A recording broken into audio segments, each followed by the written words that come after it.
हाँ जी, नमस्कार, राधे राधे, हर हर महादेव। मैं आपका आचार्य देव। आज इस वीडियो पे एक ऐसे बिंदु की बात करेंगे जिससे हम सब चाहें या ना चाहें दो चार हो जाते हैं, दो चार होना पड़ता है और उसके बाद फिर हमें थोड़ी सी शर्मिंदगी महसूस होती है, आत्मग्लानि होती है। अरे ये क्या मैं कर रहा हूँ, कैसे विचार आ रहे हैं। तो आज चर्चा करेंगे कि अगर आप आराधना करते हैं, उपासना करते हैं, पूजा पाठ करते हैं, उस समय आपके मन में वासनात्मक विचार आते हैं, अश्लील विचार आते हैं, पूजा करते ही बैठते हैं तो जैसे एक माला दो माला का जाप आपने किया, उसके बाद आपके मन मस्तिष्क में अश्लील विचार आना शुरू होते हैं और ऐसे में आप अपने आप को गिल्टी फील करते हैं, अपने आप को दोषी पाते हैं और कुंठाग्रस्त हो जाते हैं और आपको लगता है पूजा नहीं करनी चाहिए, प्रार्थना नहीं करनी चाहिए, उपासना नहीं करनी चाहिए। तो ये क्यों होता है, इसका मूल कारण क्या है, आज हम बात करेंगे मूल कारण की। देखिए यूट्यूब पे बहुत से आप वीडियो देखेंगे, हमने भी इस बारे में वीडियो देखा, लेकिन कोई तथ्यात्मक जानकारी नहीं है, सब हवाई लोग कर रहे हैं, जिसके मन में जो आता है। यूट्यूब एक मंच है जहाँ पे लोग जो किताब खोलें या ना खोलें बस बोल के चले जाएं। तो ज़्यादातर लोग ऐसे ही हैं। कुछ लोगों को कहना है कि आपके ऊपर कोई स्त्री की छवि, मतलब प्रेत टाइप है, कोई छाया है, उसकी वजह से आपके अंदर वासनात्मक विचार आते हैं। वो स्त्रियों के लिए ऐसे ही बोल देंगे कि आपके ऊपर कोई पुरुष की छाया है, इसलिए वासनात्मक विचार आते हैं। इसका कोई वैज्ञानिक कारण नहीं है, कोई तथ्य नहीं है, ठीक है ना। कुछ लोग बोलेंगे तंत्र क्रिया की गई है इसलिए आपके अंदर वासनात्मक विचार आते हैं। मैं आपको मूल कारण बताऊंगा, आप भी मानोगे कि नहीं ये बात सच है। तो देखिए पहली चीज तो ये जान लीजिए कि अगर आपके मन में इस चीज को लेके भावना है कि यह एक गलत विचार है या गलत सोच है हमारी, तो आप गलत हैं, ऐसा नहीं है। देखिए वासना जीवन का अनिवार्य अंग है। अगर वासनात्मक विचार या वासना संबंध खराब हैं, गलत हैं, तो सबसे पहले गलत कौन है? आपके माता पिता गलत हैं। इस संसार में आपके आगमन का स्रोत क्या है? आपके आगमन का स्रोत तो वासना ही है। दो लोगों के मिलन का ही तो परिणाम है आप। अगर विचार गलत हैं तो फिर ये प्रक्रिया सही कैसी? हाँ, ये जानना जरूरी है। तो देखिए पहली चीज मन से ये निकाल दीजिए, हमारी उत्पत्ति ही काम से होती है। अब जिसकी उत्पत्ति ही काम से है उसके जीवन में काम तो रहेगा, वो निष्काम कैसे हो सकता है? तो काम की वजह से संसार चल रहा है महाराज। लोग बोलते हैं ना काम काम, अगर काम ना हो, इम्पोर्टेंसी आ जाए तो फिर उसका विवाह कौन करेगा? लोग उसको हे दृष्टि से देखते हैं। तो इसलिए काम को समझना आवश्यक है। देखिए जल है ना, जल प्यास बुझाता है और जल को आप संग्रहित करते जाओ तो एक दिन क्या होता है, बांध टूट जाता है, उसके बाद सुनामी आती है। क्या आती है? सुनामी आती है। लड़कियों में एक रोग होता है ना, मूर्छा का रोग, अनिद्रा का रोग, और बाद में उसी को लोग बोलते हैं भूत प्रेत पकड़ लिया।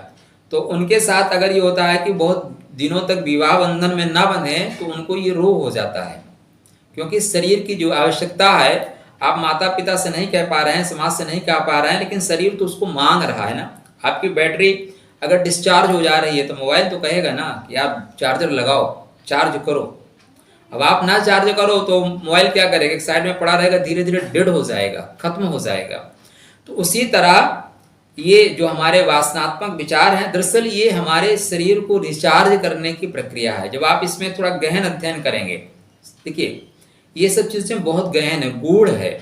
तो गूढ़ता में आप जाएंगे तो दो लोगों का जो मिलन होता है ना, वो मिलन एक दूसरे के एनर्जी को संतुलित करने के लिए होता है, ना कि आनंद के लिए। आनंद क्यों मिलता है ये एक अलग विषय है। तो यहाँ पे आप देखेंगे तो हमारे जो 7 चक्र हैं, अब हम मेन बिंदु पे आ रहे हैं, ठीक है ना। विचार क्यों आते हैं इस मेन बिंदु पे। तो यहाँ पे आप देखेंगे हमारे जो 7 चक्र हैं, तो इन 7 चक्रों में हमारा जो प्रथम चक्र है उसका आरंभ कहाँ से होता है? उसका आरंभ होता है हमारे गुप्तांगों के जस्ट नीचे, ठीक है ना, जस्ट नीचे है। सेकंड का होता है वो गुप्तांग के आसपास होता है। तृतीय का होता है नाभि स्थल पे होता है। अब ये विचार क्यों आते हैं?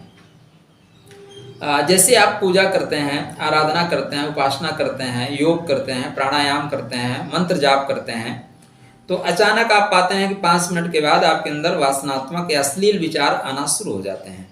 उसी समय क्यों आते हैं? कभी आपने सोचा? नहीं सोचा। यही तो हम गलती करते हैं ना, हम उस बात को सोचना ही नहीं चाहते। क्यों आए भाई? इसलिए आए कि जैसे आपने प्राणायाम किया, मंत्र जाप किया, तो मंत्र जाप क्या है, प्राणायाम क्या है? बॉडी को रिचार्ज करना है, शरीर को रिचार्ज करना है। अब आप सिंपल सा एक उदाहरण आपको बताता हूँ। ये मोबाइल है, ठीक है ना। इस मोबाइल में जैसे हम इसमें चार्जर लगाएंगे, तो चार्जर लगाते ही क्या होगा, पहले यहाँ पे इसकी बैटरी है, तो चार्जर लगाते ही जो मोबाइल अगर गर्म होगा तो पहले कहाँ पे गर्म होगा? यहाँ पे। बैटरी जो यहाँ पे लगी है वहाँ पे गर्म होगा, ना कि यहाँ पे गर्म होगा, ना यहाँ गर्म होगा, बैटरी के पास गर्म होगा। तो जैसे हमारे शरीर में एनर्जी लेवल बढ़ता है तो हमारे प्रथम चक्र, द्वितीय चक्र जागृत होते हैं। द्वितीय चक्र में एनर्जी बढ़ती है, हलचल होती है।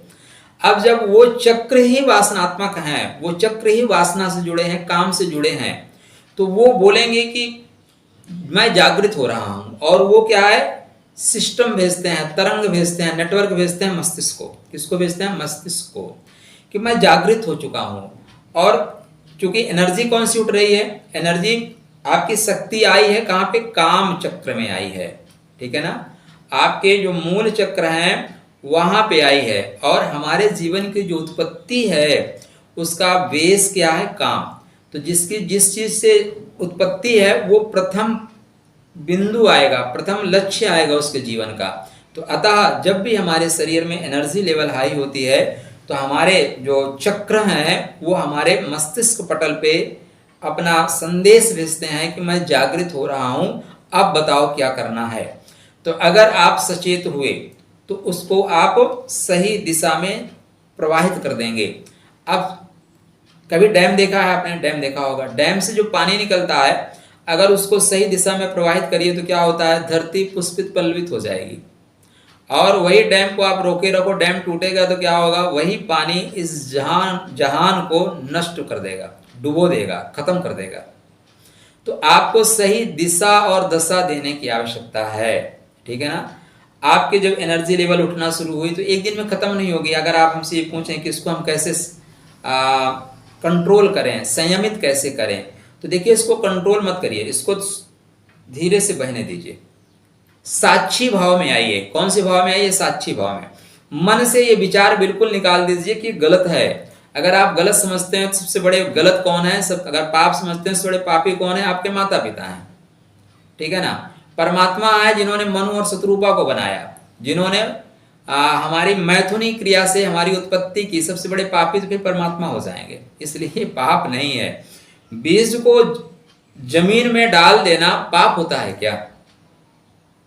बीज को अगर जमीन में नहीं डालेंगे तो उगेगा कैसे?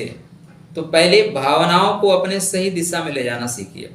अगर आप इस तरह के विचार आते हैं उनको प्रवाहित होने दीजिए, बहुत डरने की जरूरत नहीं है। निरंतर तो जब हम दो लोग डर क्या जाते हैं, जैसे एक माला दो माला जाप किए आए, तो कुछ लोग जो बहुत कमजोर होते हैं वो उसी विचार में डूबने के लिए माला साइड में रख के फिर अपना फोन उठा के वीडियो देखना, उस तरह की अश्लील चीजें देखना शुरू कर देते हैं। मतलब आग लगी है उस पर थोड़ा पेट्रोल और डाल दो। तो यहाँ पे क्या करना है? पेट्रोल नहीं डालना है, उस दिशा को सही दिशा दिखानी है। वो जो एनर्जी है उसको सही दिशा दिखानी है। दो तरह से कर सकते हैं। अब आप अपने विचार जो है साक्षी भाव में आ जाइए। विचार चल रहे हैं, विचार देखते रहिए, कोई दिक्कत नहीं है। विचार आ रहे हैं ना। कलयुग में तो कहा गया है मानस पुण्य होए नहीं पापा, ठीक है ना। तो आप कलिकाल में जी रहे हैं और गोस्वामी जी ने कह दिया है कि भाई मानस पुण्य होए नहीं पापा, पाप नहीं होगा, पुण्य मिल जाएगा अगर अच्छे विचार रखोगे। तो पाप वाली संभावनाएं खत्म हो गई।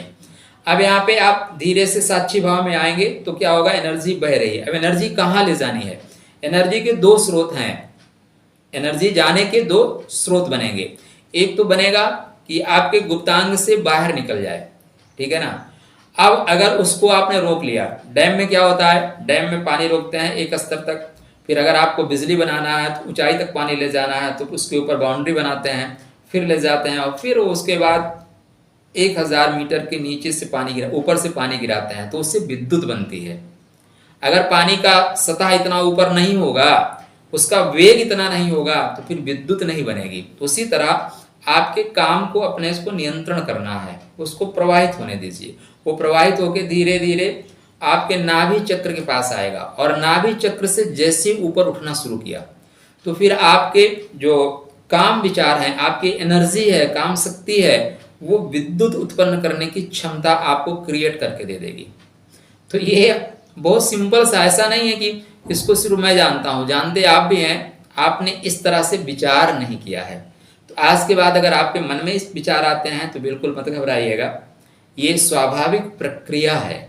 हम सब मानव हैं और जीवित होने की ये लक्षण हैं। तो आप इसको स्वतः जानिए और लोगों को बताइए। आशा करता हूँ वीडियो आपको पसंद आएगा। तो पसंद आए तो दूसरों की जानकारी के लिए शेयर करिए, चैनल को सब्सक्राइब करिए, हमें सपोर्ट करिए। ज्योतिष मंजरी वो मंच है जहाँ पे आपको ज्योतिष से, वास्तु से, तंत्र से, मंत्र से, अंक विज्ञान से, समस्त धार्मिक जो चीज़ें हैं, इस तरह की गुप्त विद्याएं, वो सब आपको यहाँ से प्रदान की जाएगी। इसलिए चैनल से हमारे जुड़े रहिए। आपके लिए मंगलमय शुभकामना। राधे राधे।